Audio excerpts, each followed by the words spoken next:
Hello students, so in the last lecture we discussed about Faraday's law. Today we are going to discuss electrolytic solutions and conductance of electrolytic solution. So बच्चों what is an electrolytic solution? तो ये दो word से मिलके बना है electrolyte और solution से। इलेक्ट्रोलाइट किसको बोला जाता है? कोई भी सॉल्ट या कोई भी ऐसा केमिकल सब्सटेंस जो आयन से मिलके बना हो, दैट इज कैटायंस और एनायंस से मिलके बना हो, that is called an electrolyte. तो आपको क्या करना है, इस इलेक्ट्रोलाइट की कोई सॉल्यूशन प्रिपेयर करनी है। पानी में भी कर सकते हो, किसी दूसरे सॉल्वेंट में भी कर सकते हो, तो ये कहलाएगा तुम्हारा इलेक्ट्रोलाइटिक सॉल्यूशन। अब बच्चों आपने एक स्टेटमेंट पढ़ी होगी, pure water is a bad conductor of electricity but salt water is a good conductor of electricity. Pure water is a bad conductor of electricity। क्यों है बैड कंडक्टर? इसमें करंट कैरी करने के लिए ना तो इलेक्ट्रॉन्स है ना ही आयंस है। लेकिन आपने सुना होगा सॉल्ट वाटर, सॉल्ट वाटर को आप क्या कह सकते हो?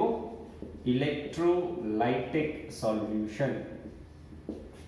तो salt water is a good conductor of electricity. क्यों है ये good conductor of electricity? Because it contain ions. it contain ions which are responsible for conduction। तो आयंस होते हैं जिसकी वजह से ये कंडक्शन शो करता है, सॉल्ट वाटर या इलेक्ट्रोलाइटिक सॉल्यूशन। अब देखो बच्चों, हमें ये पढ़ना है कि ये जो कंडक्शन है करंट का इस इलेक्ट्रोलाइटिक सॉल्यूशन में, वो किस किस चीज पे डिपेंड करता है। हमें जो टॉपिक पढ़ना है यहां पर वो है फैक्टर्स अफेक्टिंग कंडक्टेंस इन इलेक्ट्रोलाइटिक सॉल्यूशन। तो कंडक्टेंस का मतलब है करंट का कंडक्टेंस, कितना करंट पास हो सकता है किसी इलेक्ट्रोलाइटिक सॉल्यूशन में से, उसको हमें स्टडी करना है।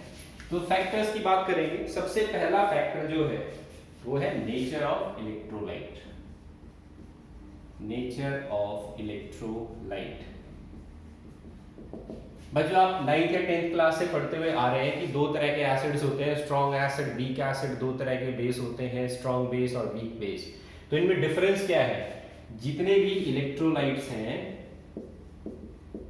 इसको आप एसिड कह सकते हो, इसको आप बेस कह सकते हो, सॉल्ट कह सकते हो, ये सभी इलेक्ट्रोलाइट्स होते हैं क्योंकि ये सभी आयंस में डिसोसिएट हो जाते हैं एक्वा सॉल्यूशन बनाते टाइम। ठीक है, तो जब आप स्ट्रॉन्ग एसिड की बात करते हैं तो आपका मतलब होता है कि जो एसिड कंप्लीटली डिसोसिएट हो जाए। जब आप स्ट्रॉन्ग बेस की बात करते हो तो उसका मतलब है जो बेस कंप्लीटली डिसोसिएट हो जाए, और कंप्लीटली डिसोसिएट होके क्या करेगा? आयंस प्रोड्यूस करेगा। तो जो स्ट्रॉन्ग एसिड या स्ट्रॉन्ग बेस है वो सबसे ज्यादा आयंस प्रोड्यूस करते हैं जब उनको सॉल्यूशन बनाने के लिए यूज किया जाता है। लेकिन जो वीक एसिड और वीक बेस होते हैं वो पूरे डिसोसिएट नहीं हो पाते। पूरे डिसोसिएट नहीं होंगे तो आयंस कम बनेंगे, आयंस कम बनेंगे तो करंट कम पास होगा। तो इस वजह से सबसे पहला फैक्टर जो कंडक्टेंस को इफेक्ट करता है वो है नेचर ऑफ इलेक्ट्रोलाइट। ज्यादा नहीं, दो ही स्टेटमेंट लिखनी है आपको। Strong electrolytes such as strong acid, strong base completely dissociate into ions in their solution and hence show maximum conductance. तो इनके अंदर सबसे ज्यादा करंट पास होता है due to their ability to completely dissociate into ions. वहीं दूसरी तरफ वीक इलेक्ट्रोलाइट्स जैसे कि weak acid electrolytes such as weak acid और weak base do not completely dissociate into ions, hence their solution show low conductance। तो आप इनके examples जो है वो पढ़ चुके हैं। तो अब हमने 11th क्लास में पढ़ा था, स्ट्रॉन्ग इलेक्ट्रोलाइट किसके बेसिस पे बोला जाता है? On the basis of their dissociation constant. जो स्ट्रॉन्ग होता है उसका डिसोसिएशन कांस्टेंट हाई रहता है, जो वीक होता है उसका डिसोसिएशन कांस्टेंट लो रहता है। तो मैं अब जनरल स्टेटमेंट लिख सकता हूं यहां पर कि भाई इलेक्ट्रोलाइट का कंडक्टेंस कितना होगा वो डिपेंड करता है उसका डिसोसिएशन कांस्टेंट कितना है। जितना ज्यादा डिसोसिएशन कांस्टेंट होगा उतना ही ज्यादा वो करंट कंडक्टेंस शो करेगा। तो ये यहां पर हम जनरल स्टेटमेंट लिख सकते हैं, electrolyte which completely dissociate into ions have high conductance। और दूसरी तरफ electrolyte which do not completely dissociate into ions have low conductance। तो ये हो गया हमारा फर्स्ट फैक्टर जो कंडक्टेंस को डिफेंड करता है। अब आ जाते हैं हम दूसरे फैक्टर पे। दूसरा फैक्टर जो है वो है size of ions. Size of ions बच्चों 11th क्लास में हमने आयंस के बारे में पढ़ा था, आयनिक रेडियाई के बारे में। तो आयनिक रेडियाई और चार्ज डेंसिटी इन दोनों में एक रिलेशन था। जितनी कम आयनिक रेडियाई उतनी ही चार्ज डेंसिटी ज्यादा, ये इनवर्सली प्रोपोर्शनल होते हैं। और जितनी बड़ी आयनिक रेडियाई उतनी ही चार्ज डेंसिटी कम। ये 11th क्लास का पॉइंट था। जितनी चार्ज डेंसिटी ज्यादा होती है उतनी ही सॉल्वेशन ज्यादा होती है। सॉल्वेशन का मतलब होता है उतने ही पानी के मॉलिक्यूल्स ज्यादा सराउंड करते हैं, और जितने ज्यादा सॉल्वेशन होता है उतनी ही स्पीड घट जाती है और कंडक्टेंस जो है वो घट जाता है। तो इस 12th क्लास में ये एक नया पॉइंट हमने ऐड कर दिया। अब मैं इसको आपको समझा देता हूं। देखो हमारे पास जो है वो दो आयंस हैं।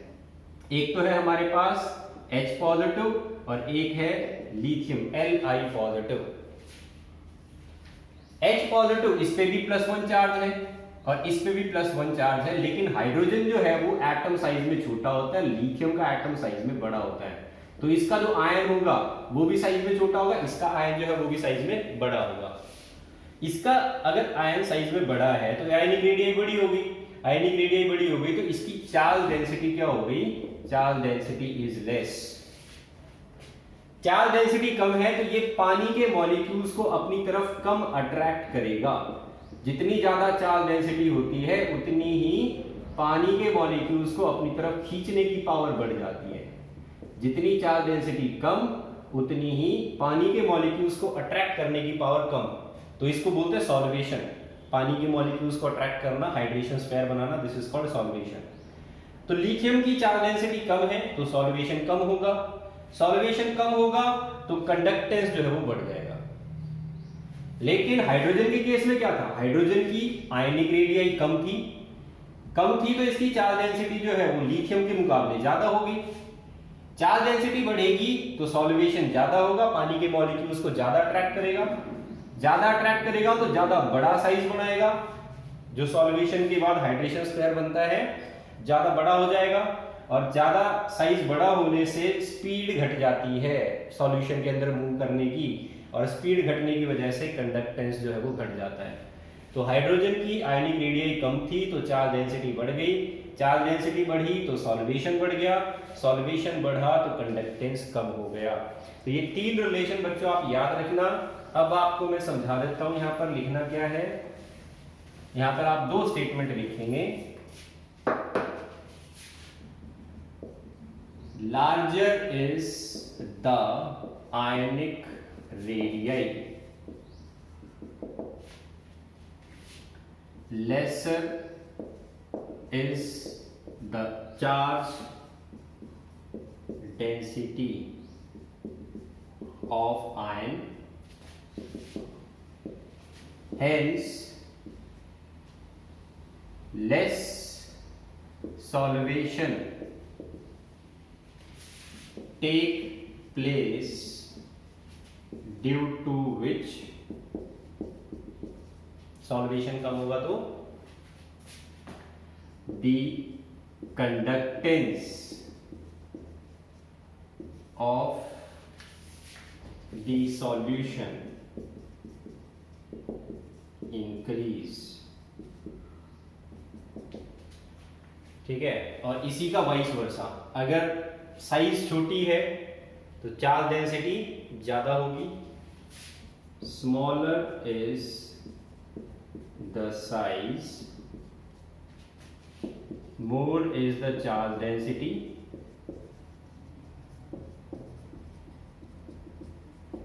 and larger is the solvation। as a result solvation ज्यादा होगा तो the conductance of solution decrease। तो ये हो गया साइज ऑफ आयंस का इफेक्ट कंडक्टेंस पे। एक बार इसको मैं डायग्रामेटिकली समझा देता हूं। हमारे पास 2 बीकर हैं, एक बीकर के अंदर हमने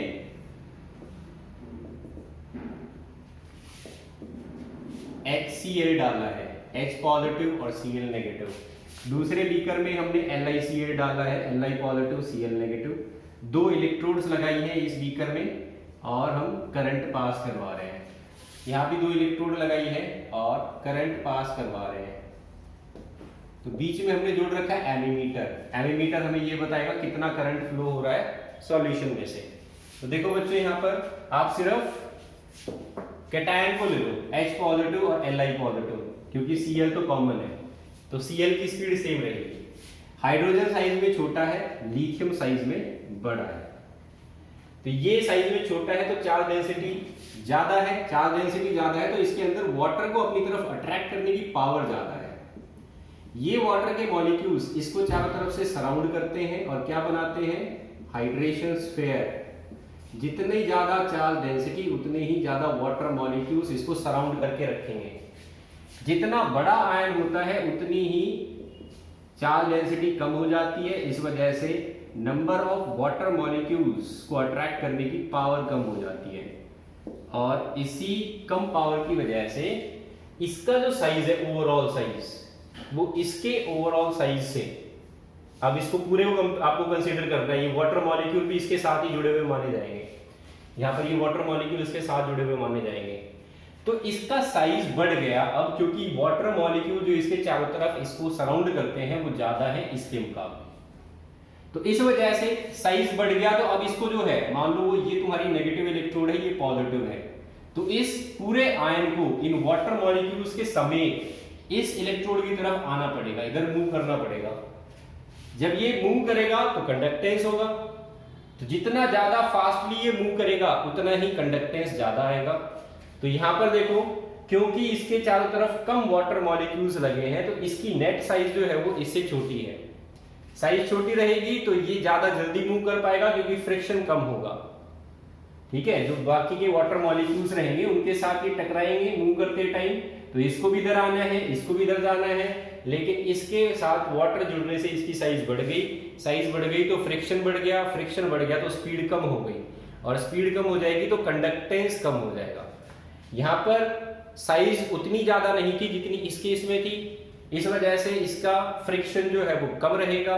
फ्रिक्शन कम रहेगा तो कंडक्टेंस बढ़ जाएगा क्योंकि ज्यादा करंट फ्लो हो पाएगा फ्रिक्शन कम होने की वजह से। तो ये था second factor, size of ion का इस तरीके से इफेक्ट पड़ता है सॉल्यूशन के कंडक्टेंस के ऊपर। अब आ जाते हैं थर्ड फैक्टर पे। तीसरा फैक्टर है nature of solvent and viscosity.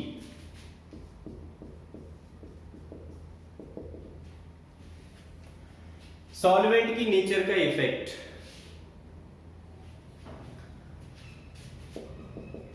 बच्चों, पोलर सॉल्वेंट अगर लिया जाए तो उसमें इलेक्ट्रोलाइट जो है वो जल्दी डिसोसिएट हो जाते हैं, लेकिन एक नॉन पोलर सॉल्वेंट अगर लिया जाए तो उसमें इलेक्ट्रोलाइट जल्दी से डिसोसिएट नहीं होते। तो हम यहां पर लिख सकते हैं polar solvent causes greater ionization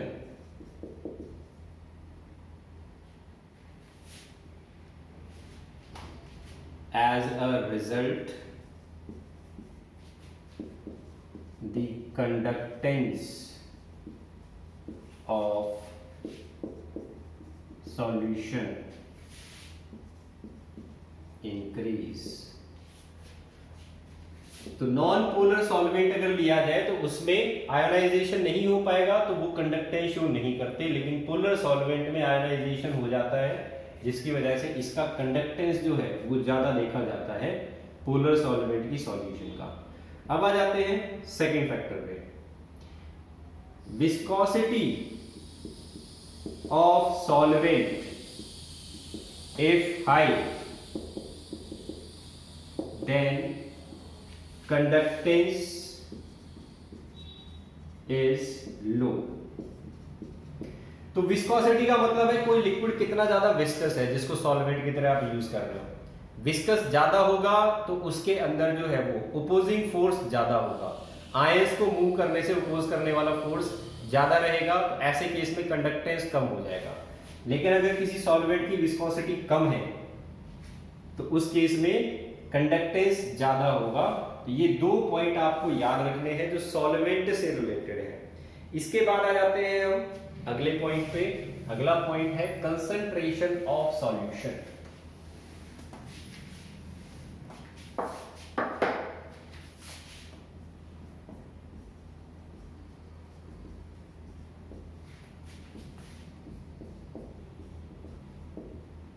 concentration of solution, देखो बच्चों, यहां पर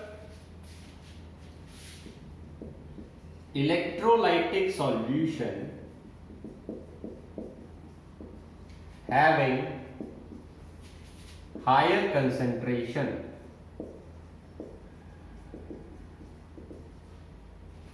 शो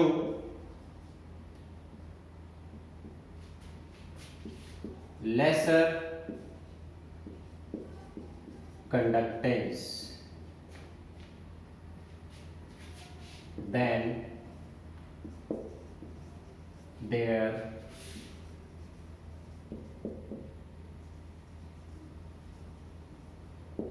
dilute solution। इसको आप समझ लो ऐसे, हमारे पास एक सॉल्यूशन है NaCl की, हमने NaCl को पानी में डिसॉल्व कर रखा है और हमने दो इलेक्ट्रोड लगा रखी हैं और हम करंट पास करवा रहे हैं इस सॉल्यूशन में से।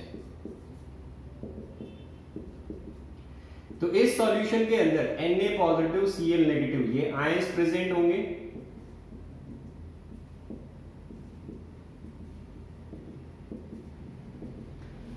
जितनी ज्यादा कंसंट्रेशन इंक्रीज करोगे, इसका कहने का मतलब क्या है, जितना ज्यादा सॉल्ट हम डालेंगे उतने ही ज्यादा आयंस प्रोड्यूस होंगे, और जितने ज्यादा आयंस प्रोड्यूस होंगे उतना ही इन आयंस के बीच में गैप जो है वो कम होता जाएगा, और आयंस के बीच में गैप जब कम होगा तो ये ऑपोजिटली चार्ज आयंस जो हैं ये एक दूसरे को क्या करने लग जाएंगे, अट्रैक्ट करने लग जाएंगे, एक दूसरे को जो है वो एक तरीके से ये बाइंड कर देंगे।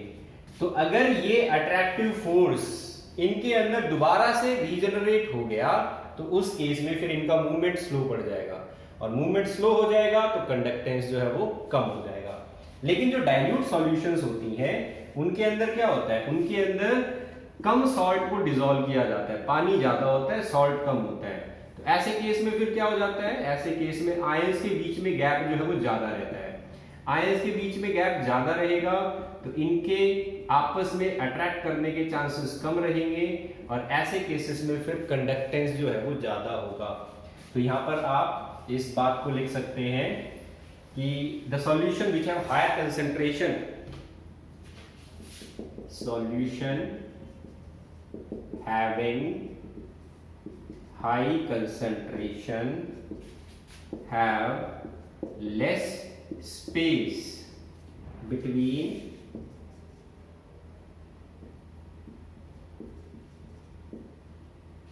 their ions. As a result, the forces of attraction reduces the speed of ions. तो डाइल्यूट सॉल्यूशंस में स्पेस जो है वो ज्यादा रहता है। तो इन शॉर्ट अगर आप लिखो तो ये लिख सकते हो, conductance is inversely proportional to concentration. Conductance is inversely proportional to concentration of solution. तो ये हो गया फोर्थ फैक्टर। इसके बाद आ जाते हैं हम next factor, this is temperature. Temperature का क्या इफेक्ट रहता है, तो टेम्परेचर जब हम बढ़ाते हैं तो काइनेटिक एनर्जी बढ़ जाती है पार्टिकल्स की, चाहे वो सॉल्वेंट है चाहे वो सॉल्यूट है। तो यहां पर हम लिख सकते हैं when we increase the temperature of solution then the kinetic energy of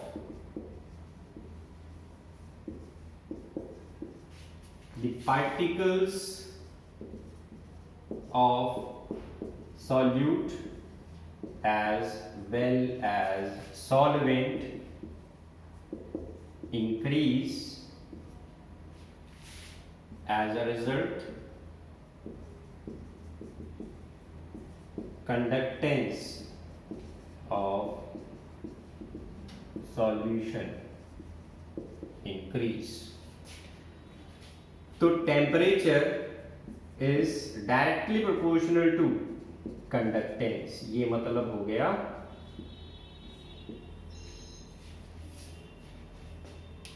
इस पॉइंट का। अब देखो बच्चों, इस टॉपिक से रिलेटेड क्वेश्चन जो है वो किस तरीके से पूछा गया कॉम्पिटिटिव एग्जाम में।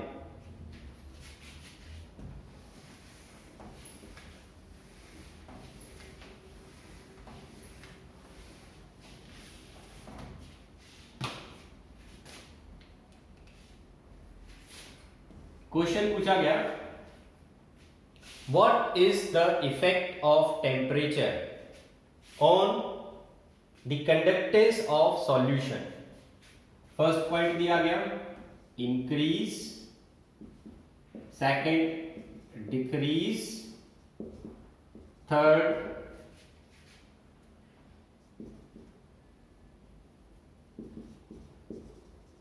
No change, fourth none of these।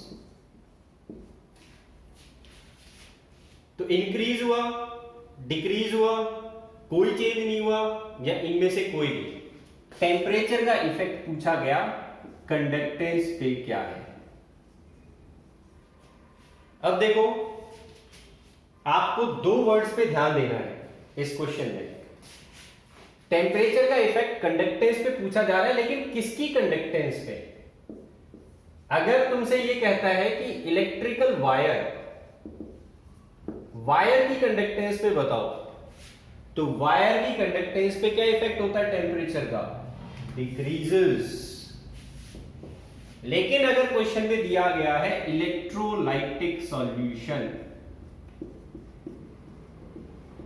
तो इलेक्ट्रोलाइटिक सॉल्यूशन जो है उसके केस में इंक्रीज हो जाता है। तो ये पार्ट आप फिजिक्स के अंदर पढ़ते हैं। फिजिक्स के अंदर आपका एक चैप्टर आता है करंट एंड इलेक्ट्रिसिटी, उसमें आप पढ़ते हैं कि कंडक्टेंस जो है उसके ऊपर क्या इफेक्ट पड़ता है टेम्परेचर का।